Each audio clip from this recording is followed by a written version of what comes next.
All right, comrades. Just a quick thing about today's subject. We, as you know, we had planned to discuss China today, which we're going to do. But when me and Halid were talking it through, we realized that there's just so much in this subject that it might be better to split it up into two. The first one where we talk about what is the class nature of China, and see if we can, get some better understanding of that. And then that would then lay the basis for us to have a meeting next month on what our program should be for China, and how we see China operating internationally. And those are two big, they're big subjects in and of themselves. So we thought that it'd be better. We couldn't really cover the whole thing in one chunk, and we realized that China is becoming one of the most important theoretical questions internationally, because it's a growing power in the world, possibly going to become number one power in the world, and it's obviously having a huge impact on geopolitics and so on. With the ratcheting up of all the propaganda against China, we realized that as a network we have to come to some kind of conclusion. I mean, not every comrade has to agree with it, but it would be important for us to come to some conclusion. We haven't done that in the past. We've kind of sidestepped it a bit. So we think that now we've got to a point where this is unavoidable, because it then flowing from that, all sorts of attitudes, affected political attitudes around the world.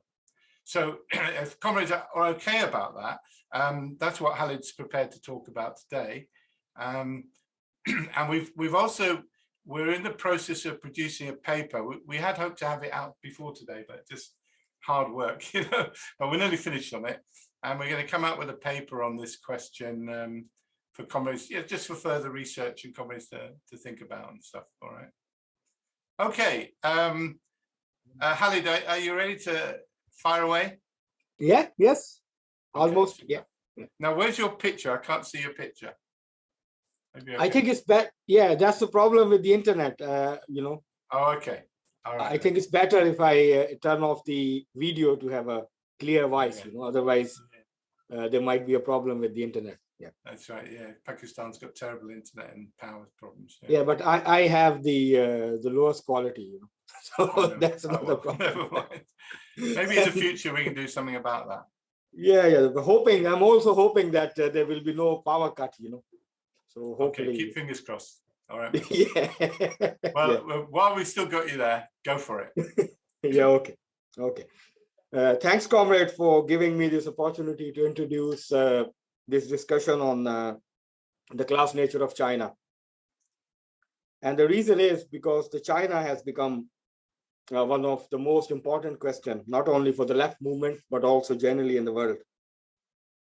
And the recent developments that are taking place, not only on the geopolitical front, but also, in the world relations, is clearly indicating that China's role is increasing by every passing day.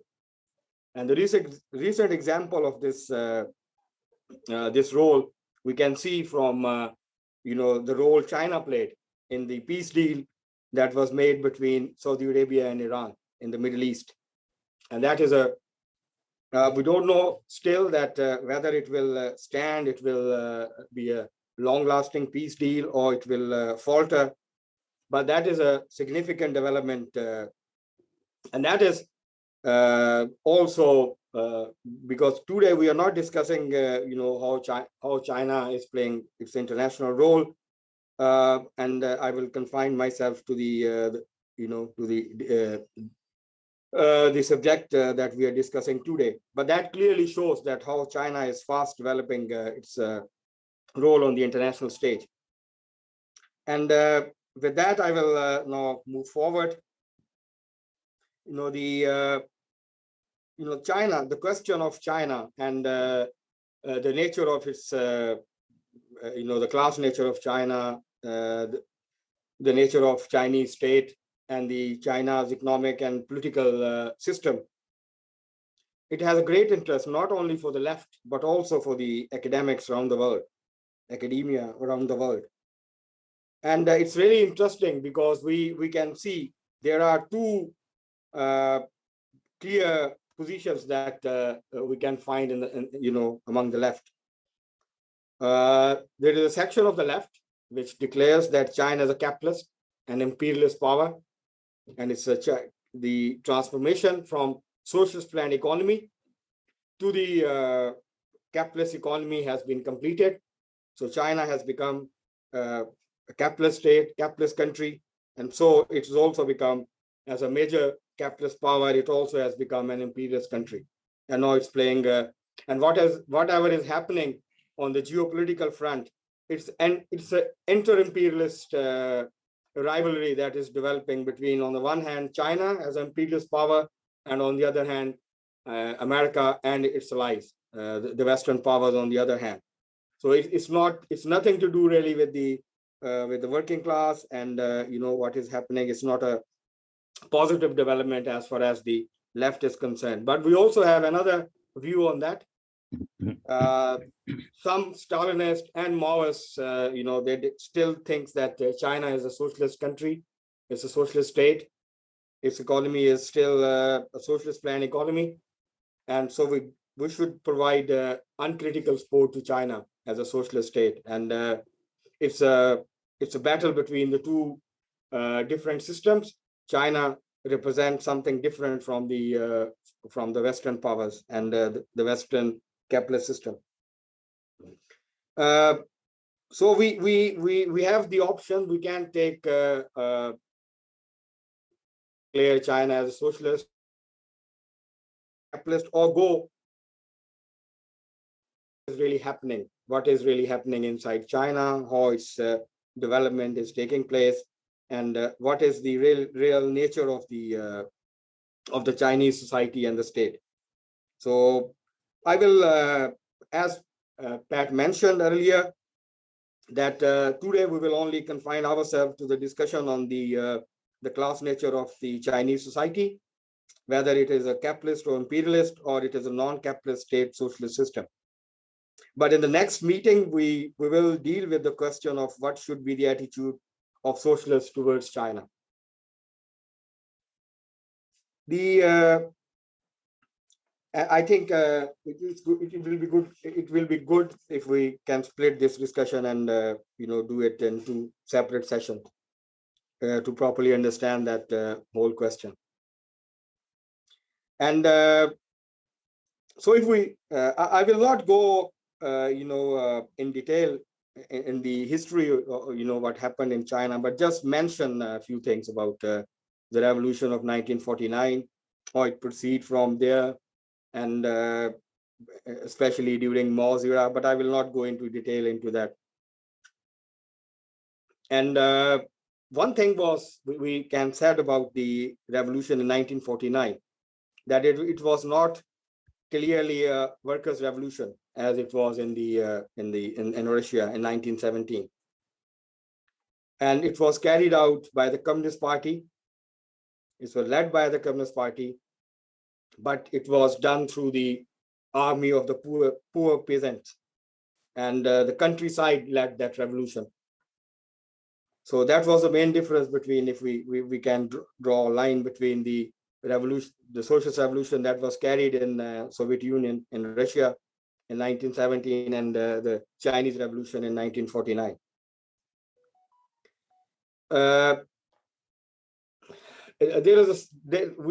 We still can discuss this question, because some Marxists and some historians also points out that because some people think that the role of the workers and the urban population in this revolution, 1949 revolution in China, was more passive. But some points to the fact that before the Red Army enters into the main cities, the workers and already took power, or they were some of the cities. But that still it's a controversial thing, but we can discuss and debate in detail.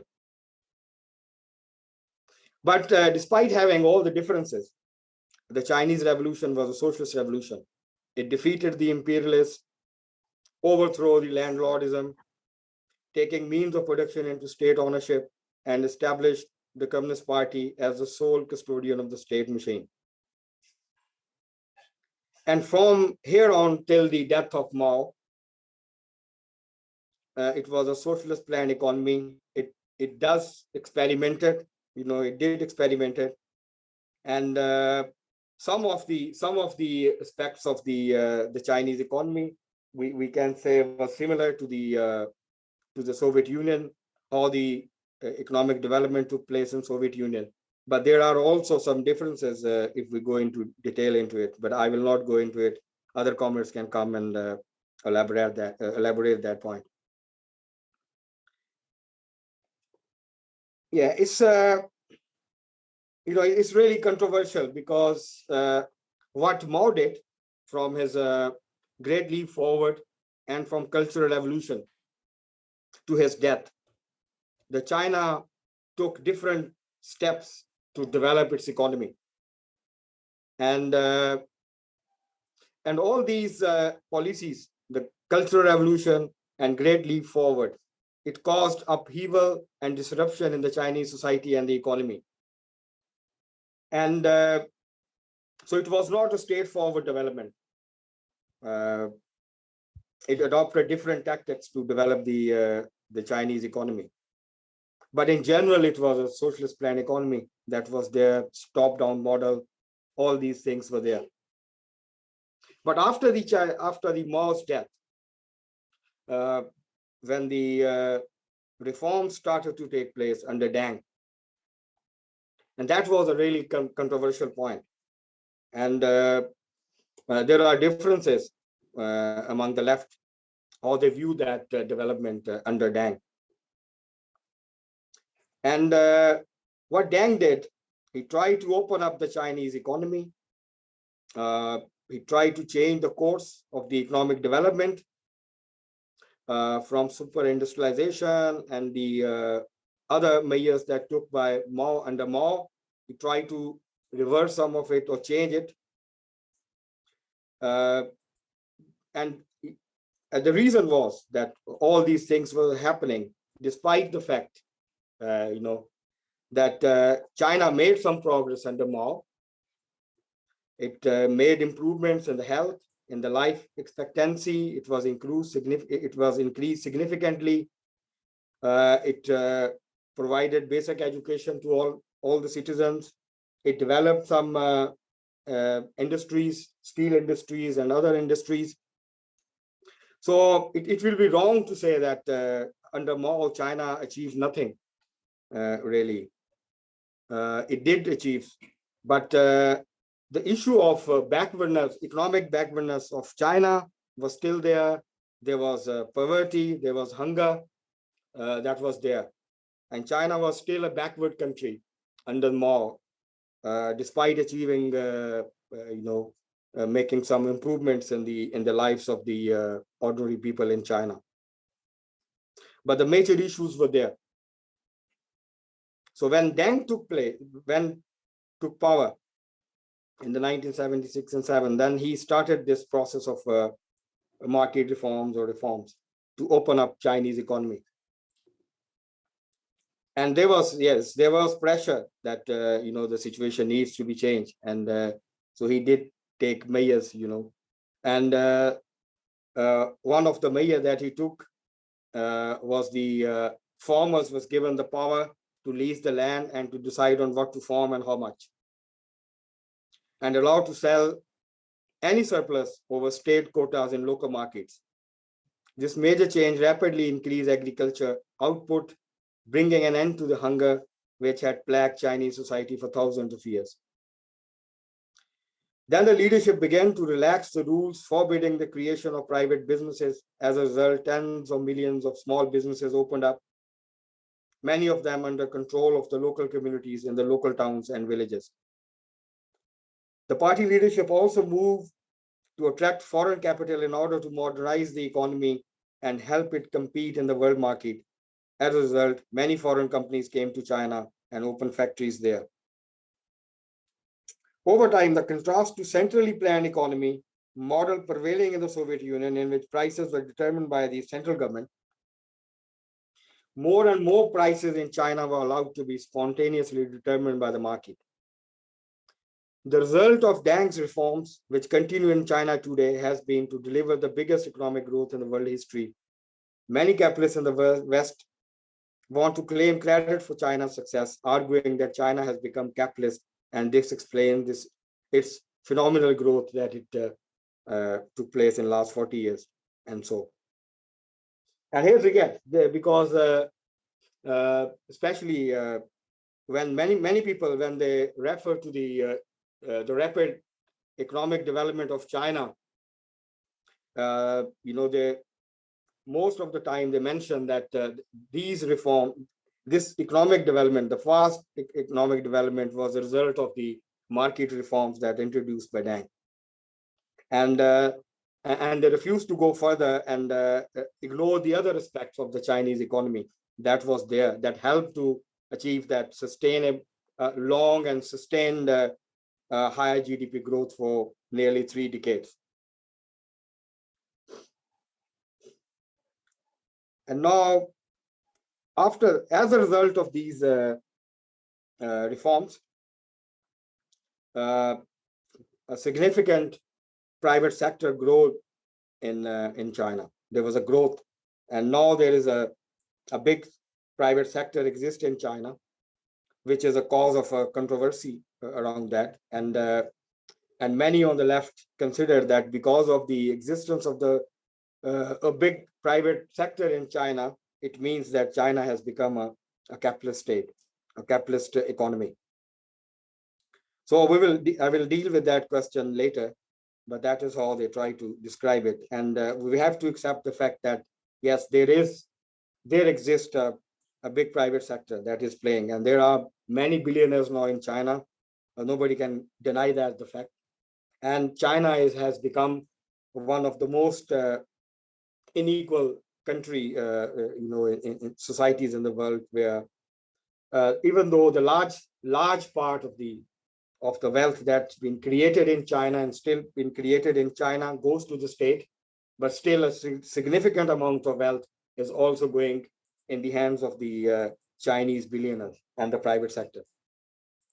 And with the introduction of the private sector, not only the climate change and the environmental degradation, it was increased, but the exploitation of the workers was also increased.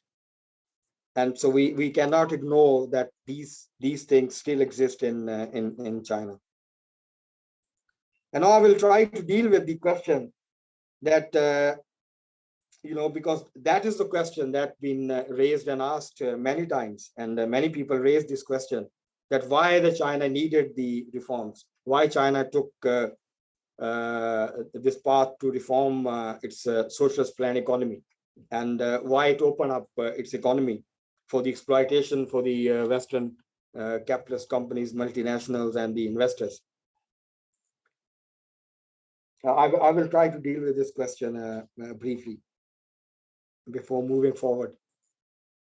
Marx and Engels foresaw that socialist revolutions would first take place in the most advanced capitalist societies, where the economy was dominated by large companies and by workers who were the majority of the society. And society and the productive forces were ready for socialism. That was the general concept, that still the people raised that question, that why the socialist revolution never took place in any major advanced capitalist economies as Marx predicted, and why it took place in a relatively a backward country like Russia and then in China. And both were like feudal or semi-feudal countries. And that these advanced economies would help the more backward societies move into a world socialist system. But that never happened.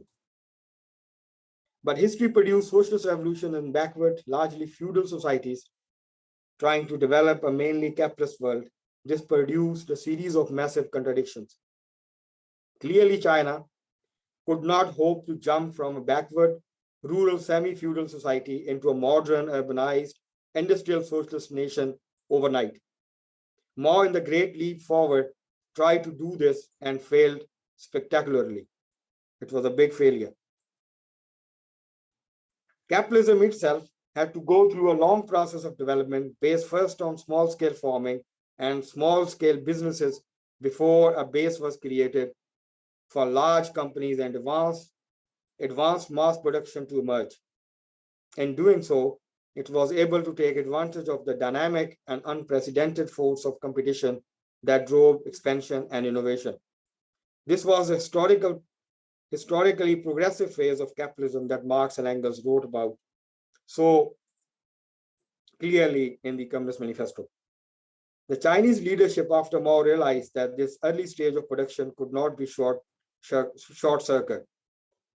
There's no shortcut to that. That China would have to go through a period of small-scale production if its economy was to develop into a force capable of competing on the world market and of creating the basis for modern socialist economy. As Deng himself explained in 1984, here in China, we are still in the primary stage of socialism. That is the underdevelopment stage. In everything we do must proceed from this reality, and all planning must be consistent with it. The primary stage of socialism officially means that China was still in a period of building socialism under conditions of backward productive forces and underdeveloped commodity economy. The main aim during this stage being to develop the national productive forces. Lenin in the 1920s himself anticipated the conclusion of the Chinese Communists nearly 60 years later. In the new economic policy introduced in 1921, Soviet Union was allowed the peasants to privately farm their land and sell their produce, small business to operate, and open up country to foreign capital and technology. This was initially an emergency measure designed to overcome an economic and political crisis, but soon Lenin came to understand that this was only realistic way forward in a backward and largely rural agriculture society.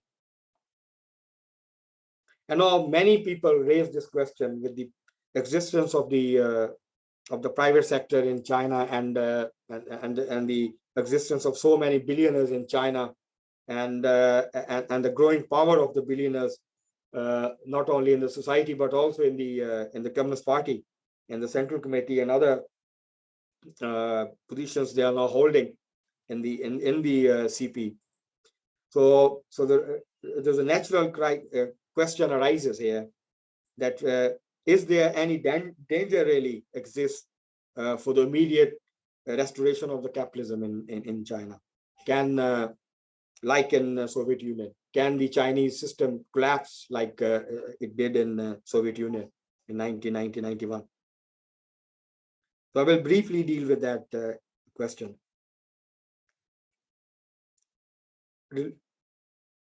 Releasing elements of capitalism in China naturally pose certain dangers for the public socialist aspect of Chinese development. There was a risk that capitalist economic and political forces could become strong enough to overthrow the socialistic elements of the state and economy. The Communist Party leadership understood this, but believed that as long as the public socialist sector remained in the driving seat, the private sector could be kept under control until it had outlived its usefulness. To properly answer this question, we have to consider first what we mean by these terms. The fact that China has a major private sector does not mean it is capitalist. As Marxists, we must go further and explore this the facts and also explore this question going a bit deeper into it. Almost all societies in written history have been mixed economies, combining different forms of ownership and classes generated by them. Take feudalism as an example. From the beginning, feudal society included some elements of capitalist activity through markets, trading, money laundering, and others. Over time, these activities grew stronger as wage labor, banking, and capitalist manufacture began to emerge, and capitalists in form of merchants in towns and cities began to assert their rights and interests. Despite this fact, what continued to determine these societies as feudalistic rather than capitalist was the fact that the feudal relationship of lord to serf remained the dominant economic form, along with the rule of crown, aristocracy, and church that maintained this feudal economic dominance. However, the growing power of capitalist forces within feudal society reached a certain point where it was able to overthrow the old feudal economic, social, and political order. Thereafter, more and more laws and practices were introduced which allowed capitalism fuller freedom to develop. The same process has developed within capitalism. All capitalist societies today are based on mixed economies that also include major elements of public ownership, public services, and public investment, as well as significant cooperative and non-profit sectors also exist within the capitalist society and capitalist economies. Nevertheless, we continue to identify such countries as capitalist because the capitalist economic forms still predominate over the socialist forms, and the political and social institutions of these societies clearly reflects this capitalist dominance and maintain it. In China, the dominant economic force is clearly the public sector, and private sector operates within its overarching structure. For example, we have a public planning process that sets targets and determines the overall direction of the economy. Central and local government authorities that oversee implementation of the plan.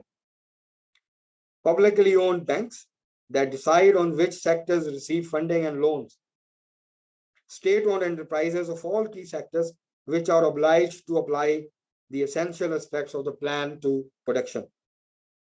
Public investment that drives the spending on public services, infrastructure, and innovation. As such, China has been able to combine a new form of dynamic public planning, public ownership of the commanding heights, and public investment in innovation, with a large private sector to drive forward the economy more successfully than any other nation in the history. If you add together the value of China's state-owned banks and state-owned enterprises, now 82 of the world's top Fortune 500 companies, plus the state-owned enterprises, subsidiaries, and shareholding in private companies, China's public service, and its central and local government spending, then China's public sector accounts for over 70% of the economy, with the private sector holding a minority share. Even in the large Chinese capitalist companies, the government has recently taken a golden share stake, given the state a broad board seat and or veto rights for the key business decisions in order to ensure compliance with the central government policy. China's private sector has to operate within this overall public and state-dominated framework. However, the existence of a large private sector encourages corruption and many other problems, including excessive exploitation in the private sector of the working class and the degradation of the environment and the exploitation of the natural resources and other problems that exist. And especially the inequality that has increased in China. And so now we will discuss some of the aspects and the problems of the Chinese system in the next discussion next month sometime. Now I just want to briefly touch with the question of the Marxist theory of the state. In addition to the issue of which properly form dominates in any economy, we also have to look at which forces are running the state and which class interests they represent. And in Chinese case, the Communist Party is still ruling the country and controls the economy and the state. And it's also important to discuss, apart from some can argue that the Chinese Communist Party is serving the interest of the Chinese bureaucracy, because China has a top-down model and the bureaucracy really operates independent of the class in China. but we will try to examine, how the Communist Party represent the class interest in the society and in the economy. As Marxists, we know that each state rests on and represents the interest of a particular class. But we also know that in every society, there are conflicting class interests. In order to be able to accurately describe the class nature of any particular society, we need to identify which class interests are dominant there. This is not always as easy it sounds. Take the example of Britain. In 1642, a series of civil wars erupted between the capitalist merchants of London and Parliament on one side, and the monarchy and the feudal aristocracy on the other. Eventually, King Charles I lost his head, and due course, the feudalists were defeated. However, the monarchy was restored in 1660 with the King Charles to assume the throne. On the surface, it looked as if the old feudal aristocracy and landowners were back in charge, but this masked the fact that a social revolution has taken place in which power was now in the hands of the capitalists. This new reality was put to the test 25 years later when the king died and his younger brother, King James, to ascend the throne. When James tried to reassert the power of the monarchy and the feudal aristocracy, the new League of England effortlessly replaced him with a prince imported from Holland who was willing to abide by the new social settlement. So, despite the continuation of the monarchy, with all the feudal trappings of the court and nobility, the power of the different classes behind the scenes were very different. And in every significant conflict between the old feudal elements and the capitalist interests, since then, the capitalists have won. That is why Britain was able to have the first capitalist industrial revolution and then to establish the first capitalist global empire. Thus, when seeking to understand the true class nature of a society, it is not enough to go by the outward appearance of things. Instead, we have to identify and establish which are the dominant interests that rule society and in whose interest it is run. So now the question arises that who runs the state in China and for whose interest that this state is working. It is glaringly obvious who runs the state in China, the Communist Party of China. This party has run the state since the Socialist Revolution in 1949. And its domination continued despite the market reforms and other reforms that introduced under Deng and still continue today. While many on the left believe that China's system is a form of capitalism, this is not a view shared by majority of the people around the world. To them, this appears to be a very strange characterization of a country which describes itself as socialist and is dominated by the Communist Party of nearly 100 million members, where students have to join, appreciate communist youth movement, wear communist clothing, learn revolutionary songs, chant communist slogans, and study communist ideas. Thus, in China, 130 million 6 to 13 years old join the young pioneers whose motto is to fight for cause of communism, be ready, always ready, or the 110 million 14 to 28 years old who move up into Communist Youth League and march to the anthem, Glorious Communist Youth League of China, Mother name us with communism, or for those who go on to the university and required there to undertake serious study of Marxism, Leninism in order to graduate. Indeed, in 2021, President Xi has reinstalled the study of Marxism, Leninism as the leading subject in China's universities. This is all very strange behavior for a so-called capitalist country or a capitalist state. Can China really be capitalist when its very constitution boldly declares the People's Republic of China is a socialist state under people's democratic dictatorship led by the working class and based on the alliance of workers and peasants? A constitution which clearly asserts that state-owned economy, namely the socialist economy, under ownership by whole people, is the leading force in the national economy. A society that glorifies its revolutionary socialist history and celebrates Marx, Engels, and Lenin as its theoretical guides. and proclaim Marxism-Leninism as the official doctrine of the state.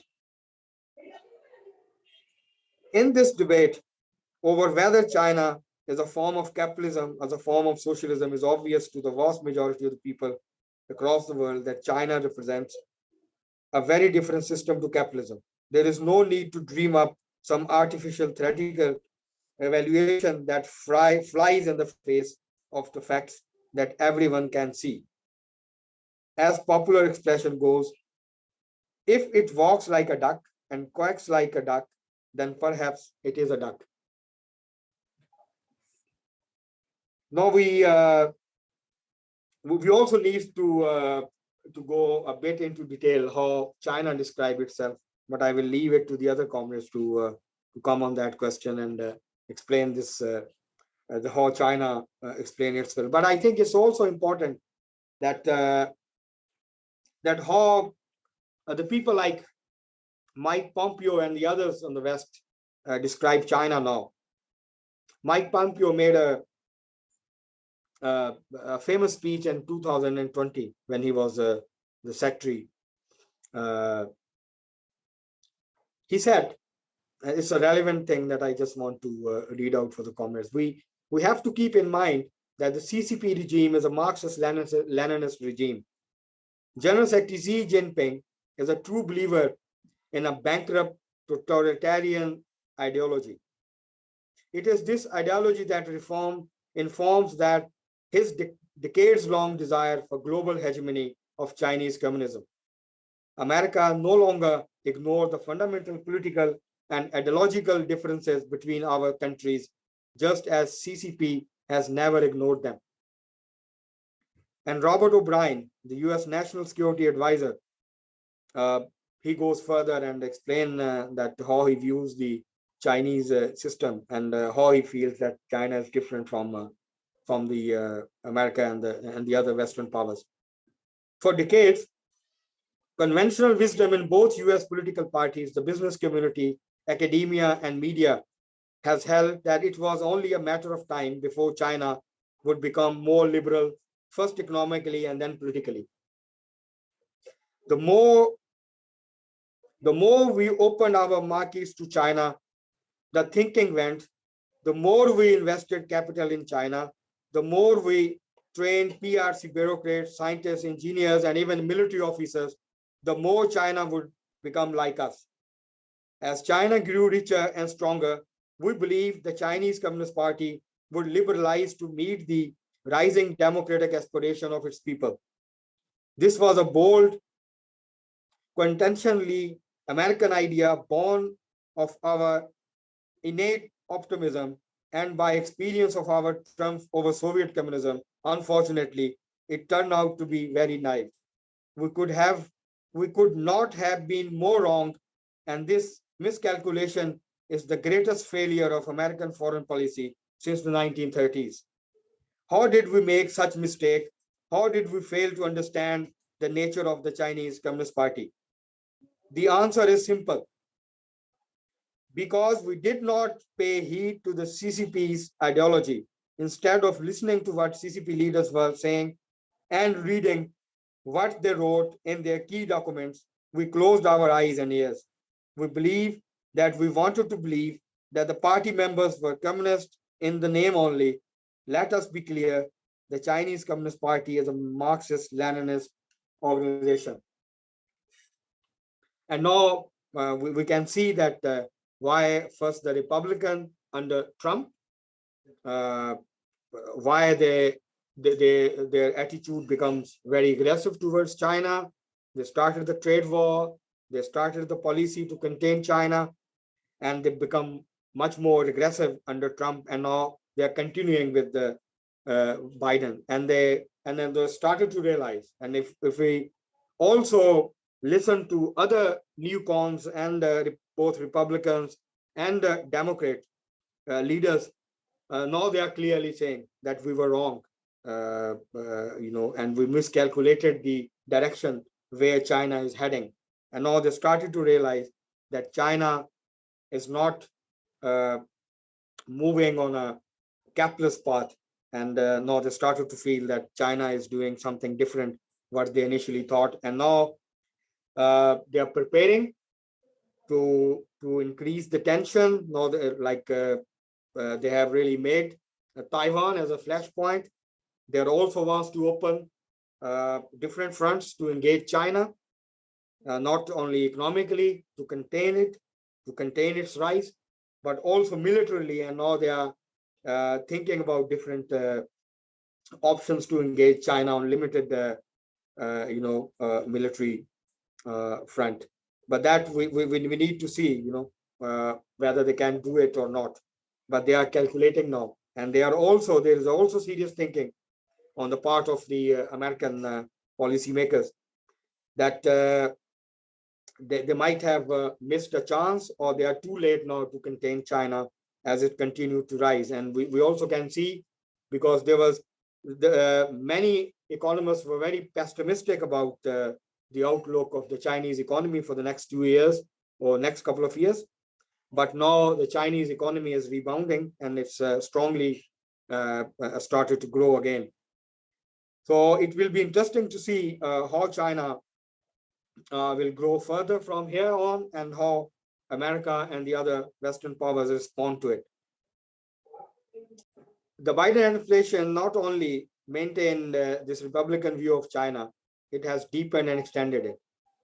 The understanding of threat that a communist-controlled China represents the United States and for the whole international new imperialist capitalist order has laid the basis for a life and death struggle of America and its allies against the rise of China, and even for the possibility of a third world war against China. That might be a suicidal or crazy thing, but they are thinking on that. They see China as an even bigger threat to their system than that posed by the Soviet bloc, which, while being a military superpower, never threatened to economically defeat capitalism in the world economy. Okay. It is true that there is a section of capitalists internationally that take a softer line and favor cooperation with China, often for business reasons, or in the persisting hope of persuading the Chinese leadership to move in a more capitalist direction. But these are increasingly in a minority, both economically and politically. I will finish with that, comrades. Thanks very much for your patient listening. Well, thanks very much, Khalid. You obviously put quite a lot of work into that, so that's really, really helpful. All right, so let's we've got an hour for discussion. Let me throw it open to the floor. Jonathan, is Jonathan here? I don't think Jonathan. We did try to get Jonathan to come along, because Jonathan and Heiko have been historically our two kind of China experts, if I can put it that way. But I know, Khalid, you let Jonathan know this meeting was on, didn't you? Yeah. Yes, okay, I did. Well, it's a shame he may be too busy or something, but maybe he can give us something in writing later on. Heiko, what about yourself? Would you like to chip in here? You've got to unmute yourself. There we are. That's it. Click the mute button. It should be in the bottom left-hand corner. Bottom left-hand corner, it should be the mute button. There we are. That's it. Yeah, great. I mean, one thing I take a little bit of issue with is there was a phrase used that has been used quite commonly by different factions about the duck, and I don't think it's a very good phrase. It was actually originated from US intelligence or US officials who described I think it was Arbenz government in Guatemala, was it? Guatemala as communist because they behaved a bit like that. And I remember Alan Woods using the same phrase. So it's not, no, it's a very common thing to do, to use the phrase, but actually it's almost like the inverse we have to look at. Not the appearance. It's not about the flags, the phrases, the young people swearing allegiance and all this type of thing. It's about the class dynamics and the inner contradictions and how the contradictions between the classes manifest themselves.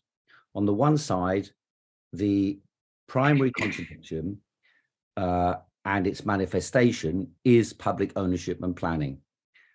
So that element I'm fully in agreement on. The party itself, although it declares itself to be communist or Marxist, Leninist, or whatever else they choose to amend it towards, has very few people who believe in communism in it, very, very few. Even in the leadership, there are very few. You know, you're literally talking about in the Central Committee, probably a handful. I remember meeting a professor of Marxism from Zhejiang University, and everyone in China has to study Marxism, whether at school or at university. And so he's in the Department of Marxism at the university, which teaches courses to all the students in the university. And I remember asking him, it's just a rough guess, but it gives you an idea about what's going on. He said to me, or I said to him, what percentage of the Marxism professors do you think believe in communism or in Marxism? And he said, well, maybe 5%. And what percentage of the students believe in Marxism? He said, maybe 10%. And I think if you extended that pattern outwards and that question outwards, there you would find the answer to the question about the class nature of the state, or at least indicate where you would find the answer. And that is, as you go out amongst the workers, you'll find a larger percentage of them believe in, let's call it socialism, than do the party members, for example. And it is because of this support for socialism amongst the mass of the working classes that the party is compelled to maintain the appearance of calling itself and the language of calling itself Marxist. Now, one of the aspects of the pandemic was that the working classes, or the lowest layers of the bureaucracy, who were really being sidelined under Hu Jintao and with the dynamic of the development of petty and large-scale capitalism, they were being pushed more and more to the side as more and more elements of the operations of society became dominated by private sector operations, including, of course, as in all countries, there was a massive proliferation of internet-based technologies, delivery services, Uberization. There was a massive process of that in the urban areas, and in the countryside, there's already been this going on for quite a long period of time. The privatization of supply, delivery, work services, work agencies, and all the rest of it. And capitalist relations do dominate the labor relations in China. So the law of value, capitalist relations in terms of labor organization and the exploitation of the workers, is the norm in China. Even in the public sector, that's the case. So what you have is if you like, a small layer at the top who are, if you like, reflecting as the party hierarchy goes downwards towards the mass of the people, if you like, the lower 50% of the party is more connected in with the ordinary workers. And then the working classes, there's layers of them who are slightly privileged, but then the lower down they are, the more likely they are to believe in socialism and to seek to protect those elements that they believe represent socialism, or to advance the condition of the workers in ways that they believe are socialistic, so improving their rights and conditions. So one of the political economy, I'll leave aside the biology of it, but the political economy of the pandemic in China was that the lowest layers of the bureaucracy, street committees, volunteers, low-level residence committees, basically, they took over control of what happened. Xi Jinping called for a reopening of China less than 3 weeks into the lockdown. in 2020. He wanted to reopen the country. It's my opinion, you know, I've got my own views about this, but my opinion that he was advised this by the leading epidemiologists in China that there isn't a danger and that there's no need to lock down. But they'd locked down because they feared that there would be massive workers' unrest if the health service failed to satisfy the needs of the people. And so what happened was there began an impetus from below for residents' committees, for workers, for peasants to say, we're going to protect ourselves. And I imagine this would happen in the West, because something quite different happened. But in any case, that's by the by. The point was it strengthened the lower level of bureaucracy. So many people in China said to me, it's a little bit like the Cultural Revolution now, that the lowest layers of the bureaucracy and sections of the working classes have now got a bit of power. And that power forced the government to move to the left quite radically since 2020. So in the summer of 2020, they introduced a sort of the beginnings of a national healthcare system, because China doesn't have that. You see, during the previous 30 years, they privatized effectively and closed down most of the healthcare provision for the working classes. They had some insurance, low-level insurance, but very low level. And so if you wanted to get treatment, you had to go directly to hospital, queue up, pay people. And if you didn't have enough money, you just didn't get the treatment. You know, they don't give you radiotherapy if you get cancer in China. If they don't think you've got any money, they just say, you know, you're going to die. Here's some palliative medicine.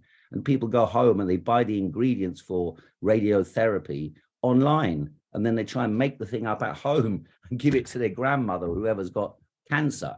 And so this massive inequality in healthcare provision led to the movement of the masses to force the government to adopt a more socialistic policy, which included now, you know, widespread arrests of capitalists, the repression of businesses, and the re-centralization of power. So this was the way. After 2008, this already happened. That resulted in Xi Jinping, and then under Xi Jinping, this was the double blow. Was the Hong Kong movement, obviously on the one side, an external policy, but in internal policy, it was the pandemic that led to the government to reinforce their power. Now, when the mood shifted in November, and what actually happened was, you see, this lower level of the residence committee with party authority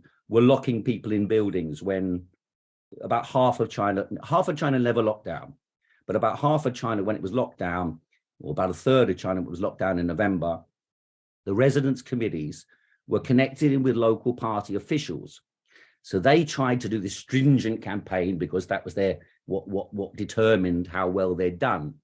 But then what happened is everyone in the buildings, and most people in urban China live in high-rise buildings, maybe 500, 1,000 people live in the building. So they joined up with WhatsApp groups, not WhatsApp groups, WeChat groups.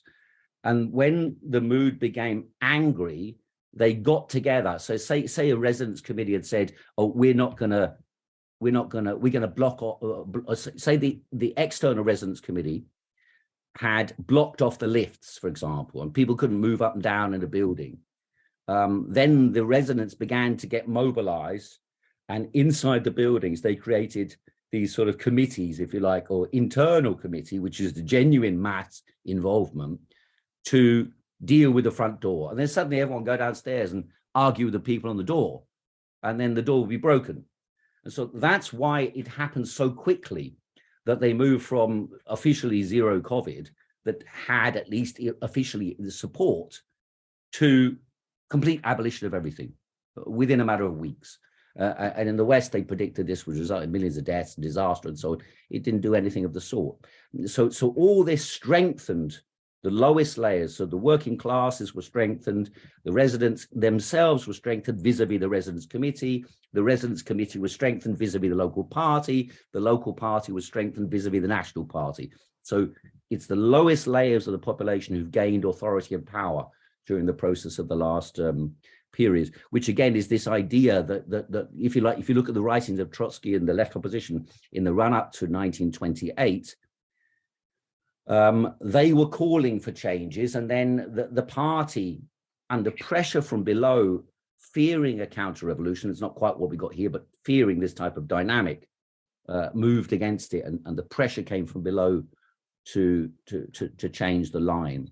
So I think that's the way the class character is decided, by this actual clash of forces, which manifests itself in peculiar ways, you know. And one of the interesting things, just as a finishing point, was that the first protests against the lockdown in China in November began, well, there were two. One was Foxconn workers who protested. They brought in new workers, and these workers didn't feel they were safe actually at the time. And then the second thing was in Urumqi, which is in the Xinjiang area, the area that the Uyghurs live in. There was this fire, and then people protested all around the country. In particular, and this is very interesting as well, in particular, the most elite university students who are Communist Party loyalists. And that's another reason why the government gave in, because they thought there's another view developing amongst the youth of the elite, the children of the party, leading cadres, who sang the Internationale and demanded an end to lockdowns. Yeah, and that's what led to the government, if you like, the combination of the workers protesting and a layer of the elite communists, some of whom do believe in communism, demanding a change, and change was carried out immediately. You know, it was a matter of days or hours. They changed policy and changed the whole line. So that's my piece. Thanks, Hakan. Other comrades who'd like to come in? Feel free.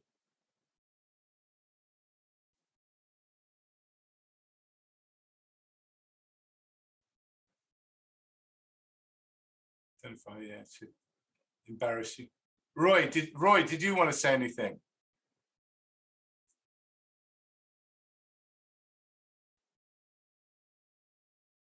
Roy, can you hear us? You're muted at the moment, so if you did want to come in, you have to unmute yourself.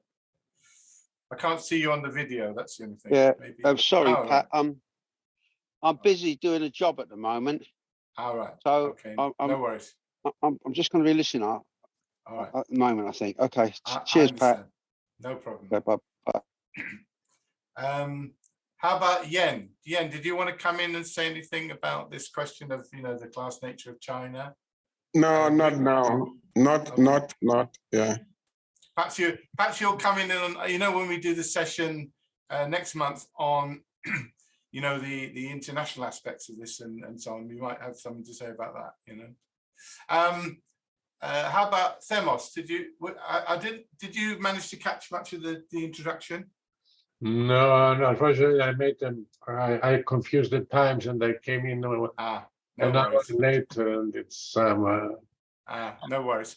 Well, we're recording the session, so we'll put it up before the end of the week, so you can have a look at that. Okay, no problem. Did you want to say anything generally about what you think about China? The class nature. What can I say? I don't know much about China, and I wanted to listen to this, and okay. All right. Let's see now. What about what about Mike? Mike Rahman, did you want to say anything? You hear me, but yeah, you're a bit quiet. Can you speak up a bit and get better sound? oh, could you just a moment? Could you hear me now? Oh, that's a bit better. Yeah. No, I thought both contributions were excellent. I think Heiko's explanation about what happened is an interesting one in terms of class struggle and the role of the working class. That was a practical, because we couldn't find that anywhere else. Nobody's writing anything about things like that. So Heiko was good in bringing out that aspect of the struggle there. I was wondering on a broader question,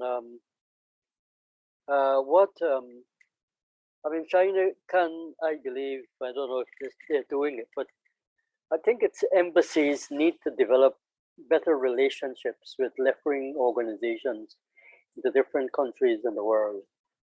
it will help this cause, because there's a lot of work that they can do, and they can facilitate in the different countries, maybe not in forms of giving them finance, and even that can be done. But facilitating, I mean, they're doing a lot of work, for instance, in Guyana in terms of state-to-state relationship. But the state in Guyana is not a socialist state. And it's not even to be considered one as a traditional capitalist state. So it needs to collaborate with organizations that are sympathetic to the Chinese Revolution. And I was wondering whether there is a view on this. So how do we get them to start thinking like that, or are they doing it? Maybe Heiko is well placed to tell us, because he has a lot of connection directly with the people there. I don't know, Mike, if you caught at the beginning, we're having another session next month where we're going into these.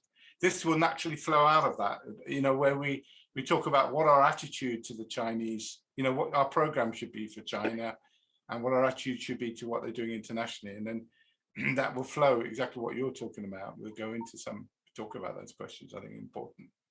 Okay.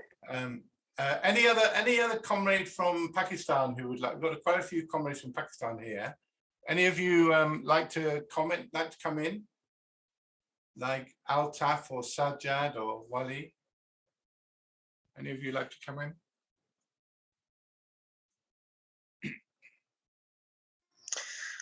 No, comrade, thank you.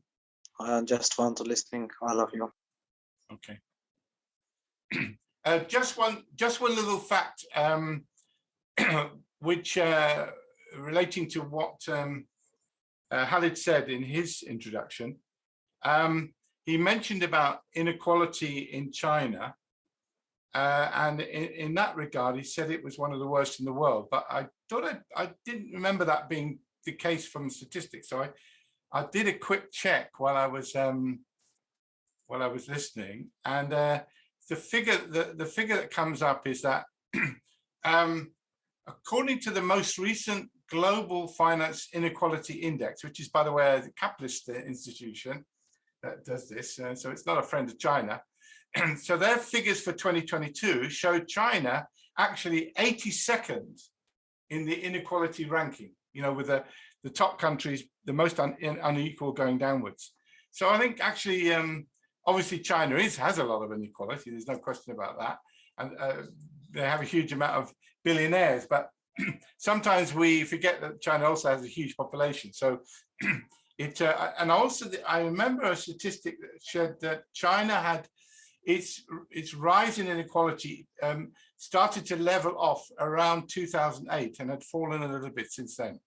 Not that this is a great statistic, but it's just interesting to see it relative to the rest of the world. One question I wanted to talk about was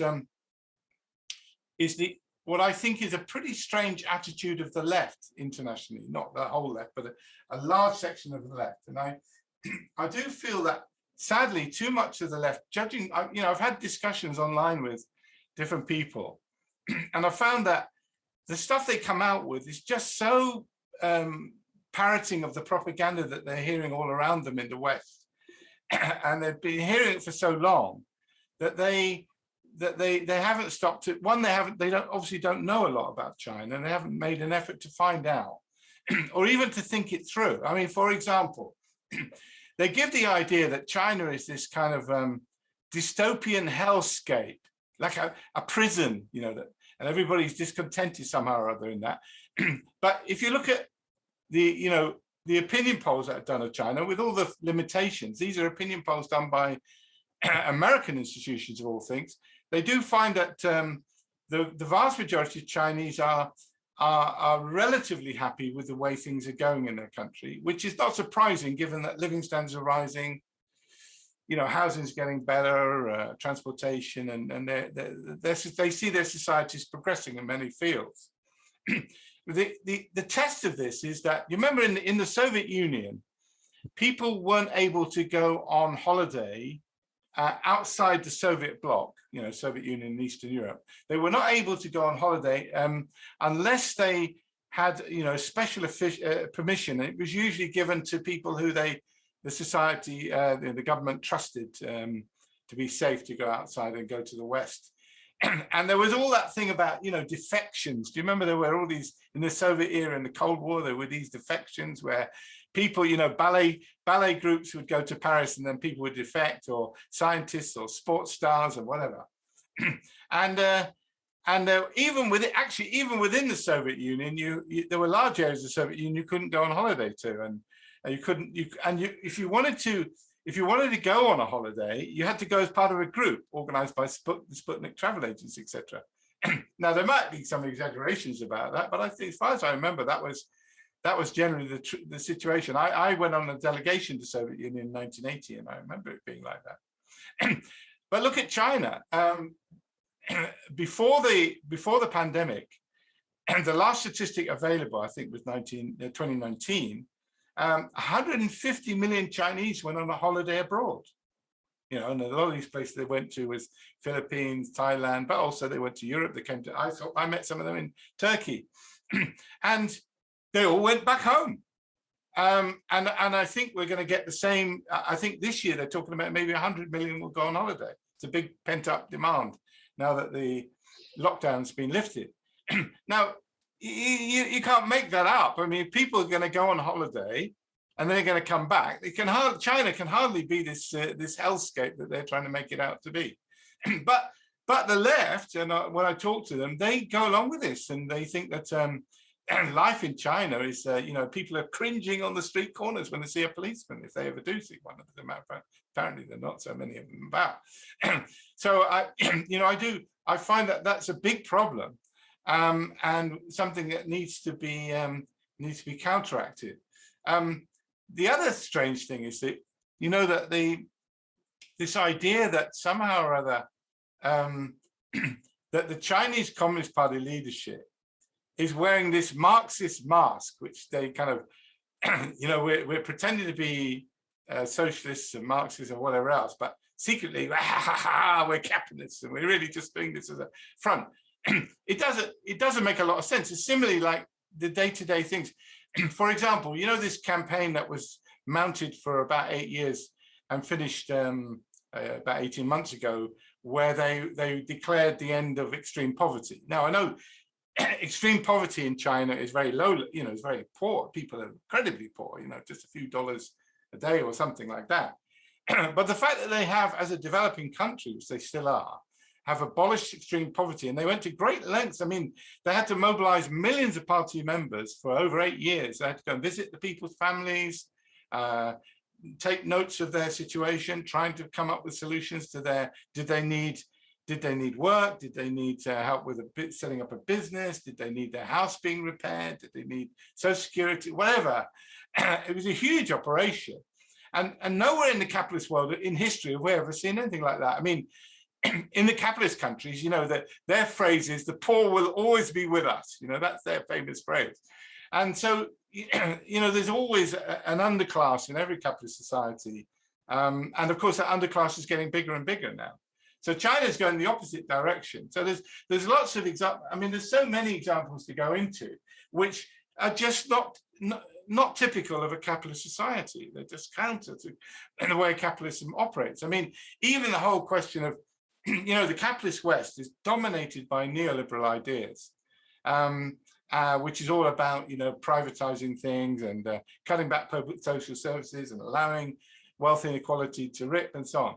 But that's completely the opposite ideologically in the way China its policies is following, not just in China, but in the Belt and Road Initiative and elsewhere. So I find it very peculiar the way that the left is responding to this. In fact, one of the strangest things is that if it's true what the left says, that this is a new form of capitalism, or it's state capitalism, some other formulations they lazily put forward, then if this new form of capitalism is actually lifting people's living standards and building all this fantastic infrastructure in the country, etc., etc., and the economy is growing fast, and then how the hell are we gonna?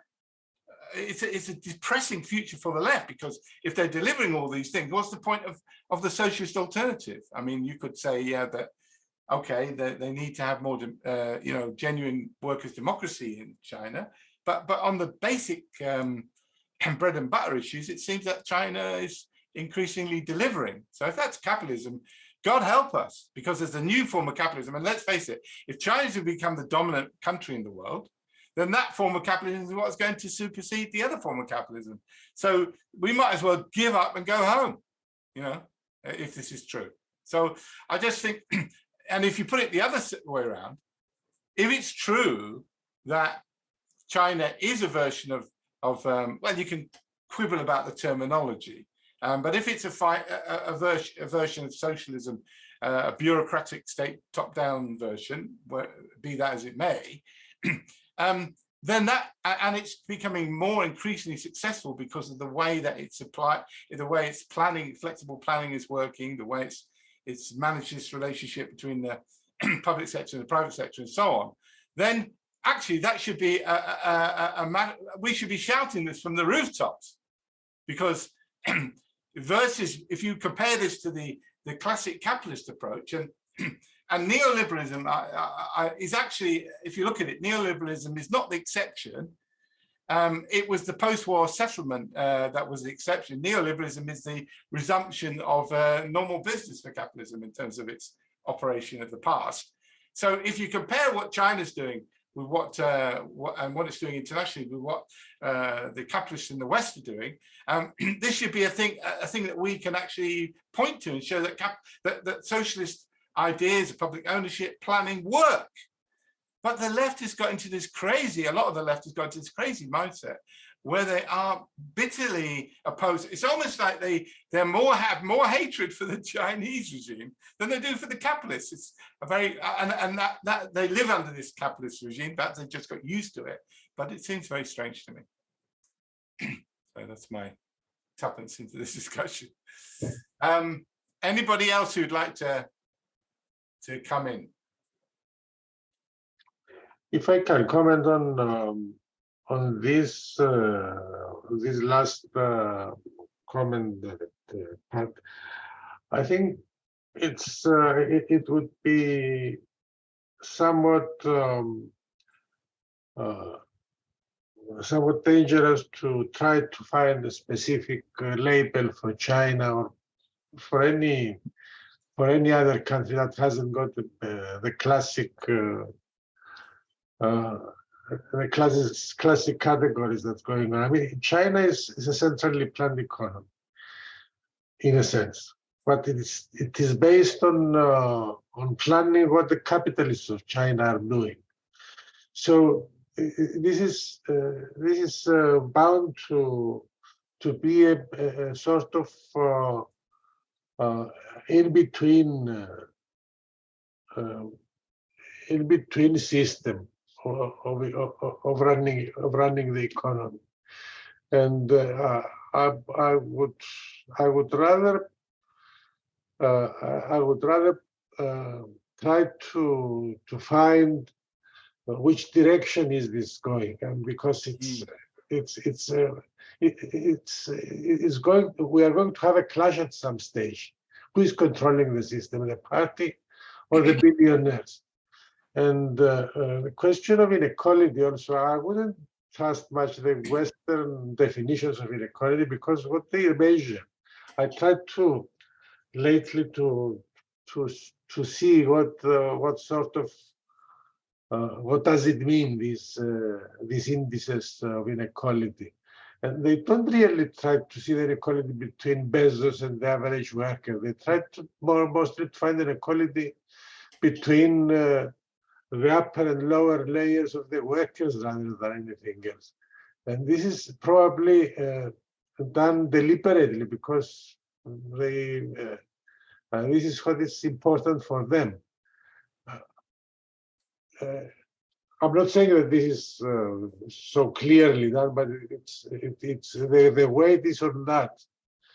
So they don't really measure the inequality. In China, where you have really these millions and millions of workers and the middle classes and all sorts of small capitalists even, and just a few billionaires that they hold most of the world. This is something that it's we should try to understand better. I don't know much about China, as I said, but it seems to me that I would rather go for a simpler approach to considering China as still in transition, and the direction it's going, it's more important than what it is. And I'm afraid that my impression, and it's just an impression, is that the direction is towards the monopoly capitalism itself. And I can understand the sort of breaks that the party is putting to this in the sense of Keiko's description. But overall, I mean, if things come to a crunch and the party collapses, it's the monopolists that are going to take over, not socialists, not the working class.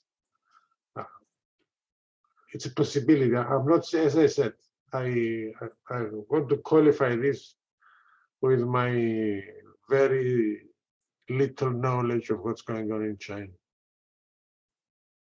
Thanks, Amos. Some good questions you raised there. Just on the stats, I agree with you that a lot of these stats, you know, I gave the one on inequality, but quite right.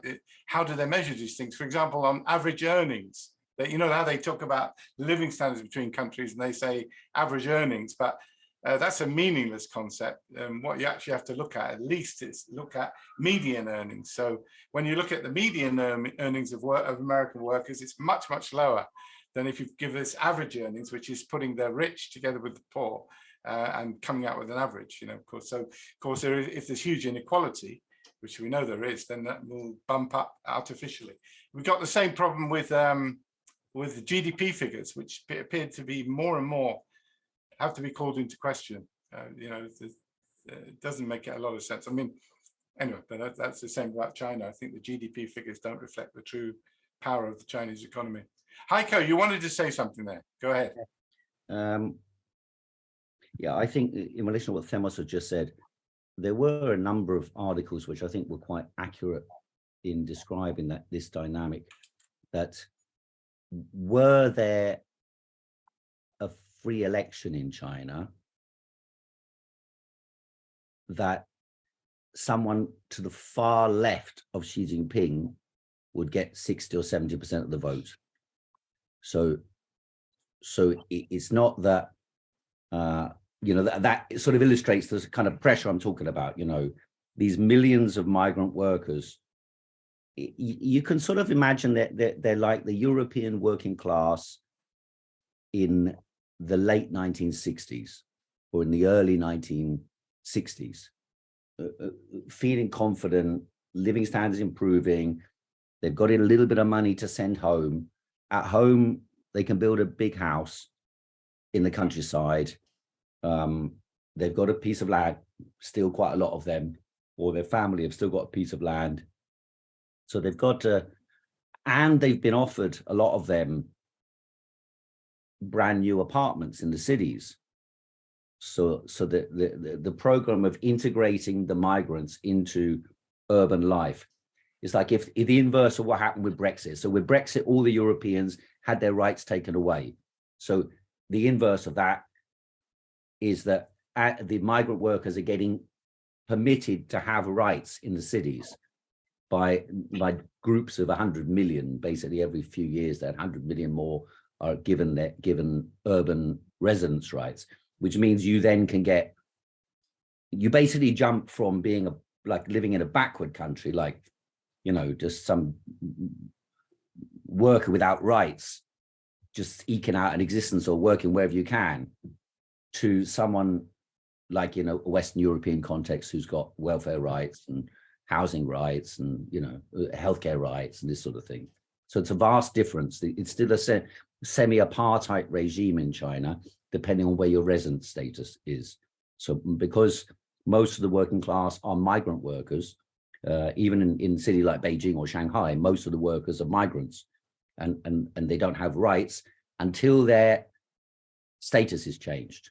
So their status becomes then a Beijing resident, and the Beijing resident has got like rights like a British worker, say in relation to healthcare, welfare, and so on. So that's an important component of the way in which the working class conceptualizes. The state naturally regards discontent and its own position of power as dependent upon its mechanisms of surveillance and control. So it attempts to use the new technologies, surveillance cameras, facial recognition, digital currency, digital passports, all this type of thing. What they talk about, there's a lot of talk about, a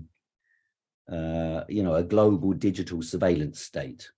So some people said, and a lot of talk about the social credit system in China. So there was a time when, for example, if you jaywalked in some cities, then your face would appear on the screen on the street, and you'd be outed, and forced to be,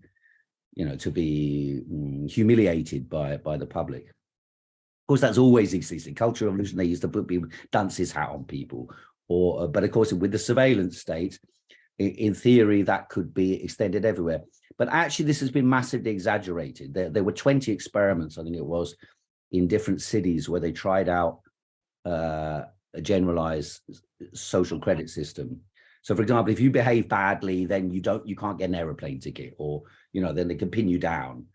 But actually, most of the surveillance state has been pushed towards surveying the companies. So it was a mechanism for gathering together all the data that they had in paper, which of course they'd had for decades, just like we did in Europe.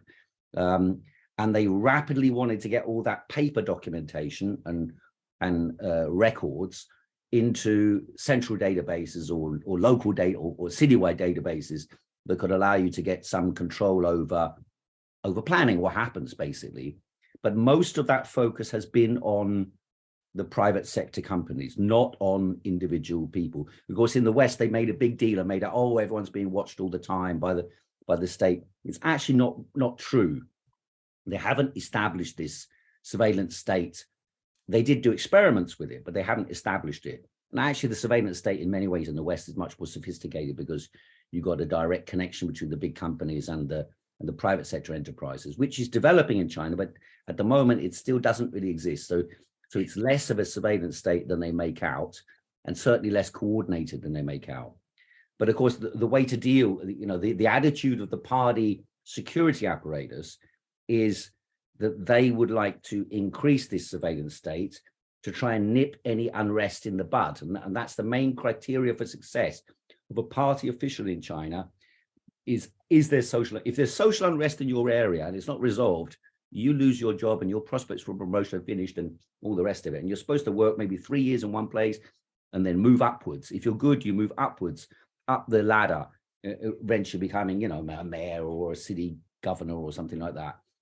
But if you fail, in other words, if social unrest breaks out and you don't calm it down, then you lose your job and you're finished, or you get put to prison, So there's that technological aspect to the whole game, which in the West has been presented by different circles as the Chinese model is a totalitarian surveillance state monitoring everyone's activities.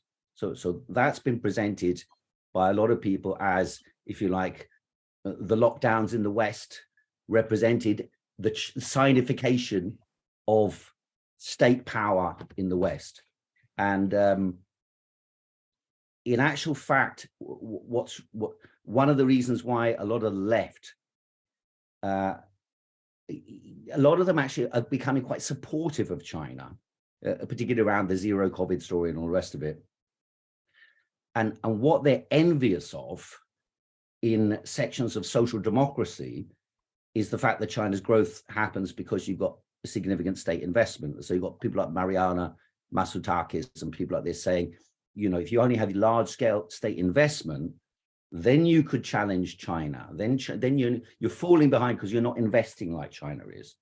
And so, and the other aspect to it is that the technology companies, during the lockdowns and all the rest of it in the West, they also expanded their power enormously, and they wanted to emulate from their own point of view what they thought was going on in China. Actually, it wasn't going on in China, but they thought it was, and they always represent it as, like the Hong Kong surveillance state, and during the protests there, and the Xinjiang surveillance state where everyone walked on the street and your facial recognition. In some places they do have that, like maybe in Urumqi, where there have been terrorist attacks, they will have tried out this mechanism to survey everybody.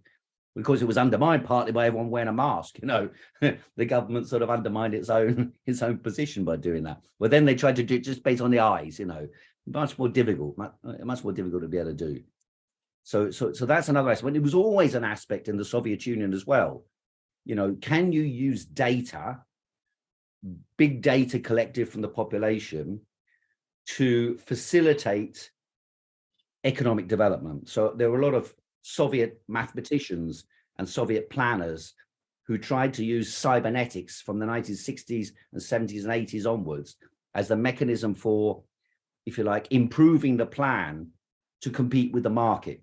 So this is actually a very positive element in some ways for the Chinese economy. If the Chinese take over, as I think they are beginning to do, take over the data banks from the major Chinese companies, they're privately owned at the moment. They're not publicly owned. They're privately owned. If they take over those data banks, then they can facilitate more rapid economic development. But that will also, however, result in the creation of the type of mechanisms of surveillance that a lot of people are warning about, or better said, have said already exist, but they don't exist as yet in China.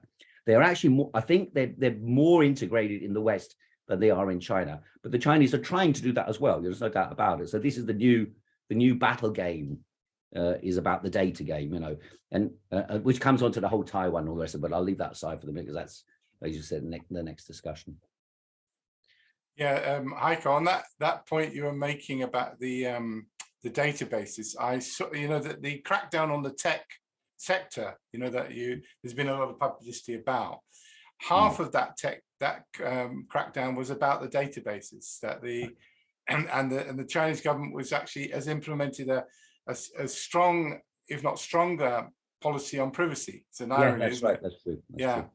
But the other thing that Themos mentioned about monopoly capitalism, development of monopoly capitalism.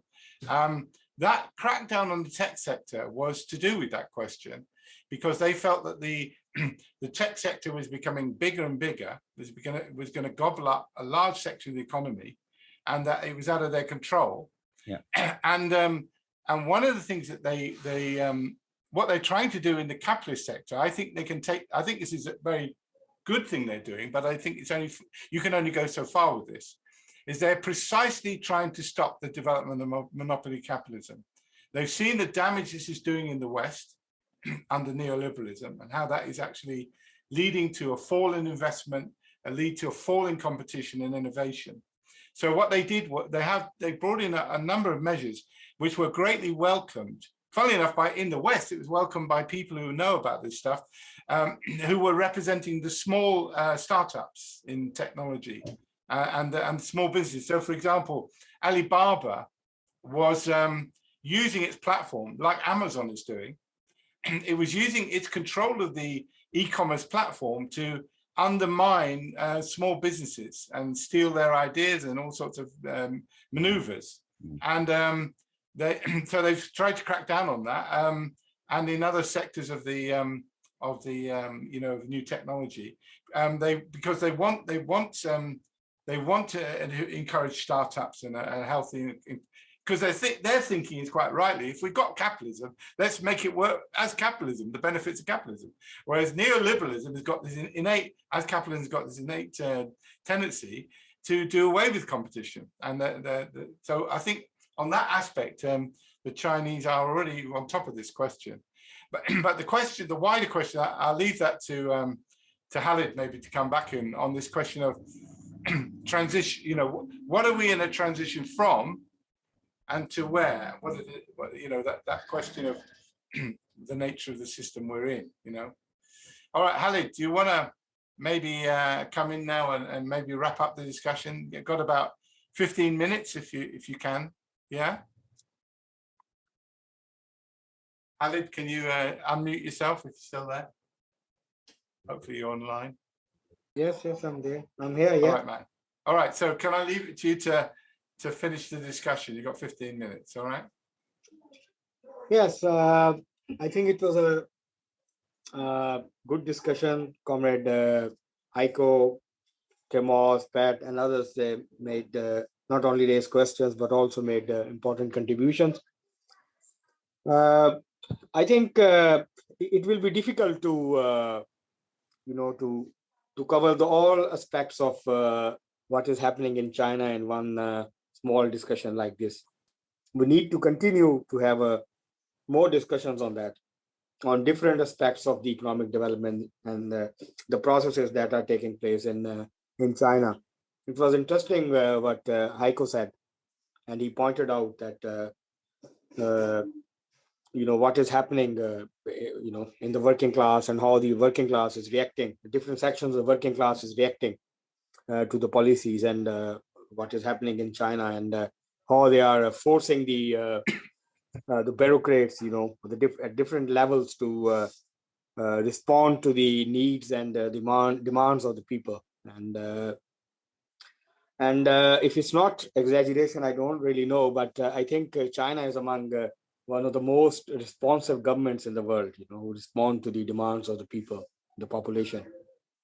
And they try to change the policies, and they're trying to introduce some changes, in their system, but it's not on the top, but on the lower levels, on the county levels, or even on the city levels, and the local governments. They're trying to introduce reform. They're trying to give more powers to the at the local level, but they're doing it as we all know that it's a top-down bureaucratic model of controlling things, and so they are still doing it in that fashion. And I think the major weakness of the Chinese economic, political, and economic system is the participation of the ordinary Chinese working class people in the decision making. And I think that is a major weakness of the Chinese system. And at a certain point, if the system is to be kept intact, and wants to progress further from here on, I think that is one of the most important element that needs to be included in the planning, and in the governance, and in the policy making and decision making process. And it's a big contradiction, what is happening in China at the moment, and without overcoming it or resolving this contradiction, it will be difficult for China to go on like this forever.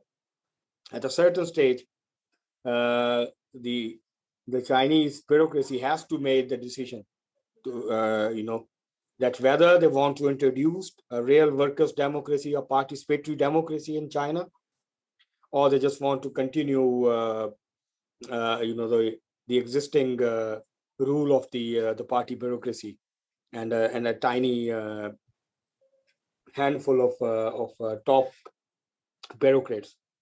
So I think that is one thing. The other thing that I think, as far as this question of transition is concerned, it's difficult at this stage, to predict which way the China will finally end up or go. But at the moment, as things stands, I think China is not moving in the direction of monopoly capitalism, or because now they started to realize, as Jack Ma clearly indicated when he was arrested, and he was not seen in the public for a while. When he returned, and he made the important point that he said there's a difference of in China the system is different. The CP, the party, has the power. It controls everything, almost everything. It's not like America, where the billionaire class has the social and economic and political power, and they control the system. But he said in China, it's not the billionaires, even though they exist, but it's the party, it's the which really controls the system. So yes, despite all the problems and contradictions, as Heiko mentioned and pointed out, I think China is not moving in the at the moment. I will say not. I will predict that it can't go in that direction in the future. But at the moment, as Heiko mentioned, that since 2008, under pressure from the working people, from the movements that the dissent that has developed, and discontent that is developing among the youth and different working class layers, communities in China, the party has forced to move to the left, and so we have to see, because on the one hand we can't ignore that fact that because on the one hand China is becoming stronger and stronger economically and militarily, but on the other hand the Western powers are declining, and so in this situation it will be interesting to see how things will develop. And I think under Xi Jinping, I think now they have decided to contain the growing influence of the billionaire class, of the rich people within the CP, and also the role and the power of the private sector. So how they're going to shape up is difficult at the moment to predict. But I think it's also linked, how the war in Ukraine will shape up. What will be the outcome of the war in Ukraine? I think it will have a big impact on how the world is going to move forward in the coming period, in the next 2 or 3 years. I think it will be a major factor in that. So I will not take longer comments. I think it was a good discussion, and I think like many on the left, we don't need to give a certain, as Timur said, that to brand China, to give a signboard to China, whether it's a fully capitalist or fully socialist state. But I think it is a process that is going. But in my view, this process is not going in the capitalist direction at the moment. I will leave with that. Thanks, comrades. Okay, thank you very much, Khalid. I think it was a very good lead off, in my opinion, and you obviously did a fair bit of work on it, and good discussion. I hope everybody was happy with it. So next month, we're the middle of the month, whenever that is, the Wednesday. We'll go on to discuss about what should our attitude be towards what program should we have for China in terms of what we've written some stuff about this, about what should be our attitude towards the Communist Party and future governance of China, and also some comments about the international policy of China with the Belt and Road Initiative, its whole strategy. So there's a lot of meat we'll be able to get into there. It'll be very interesting to see what the comrades are thinking. Okay. Thanks very much, everybody. Great. Cheers, everyone.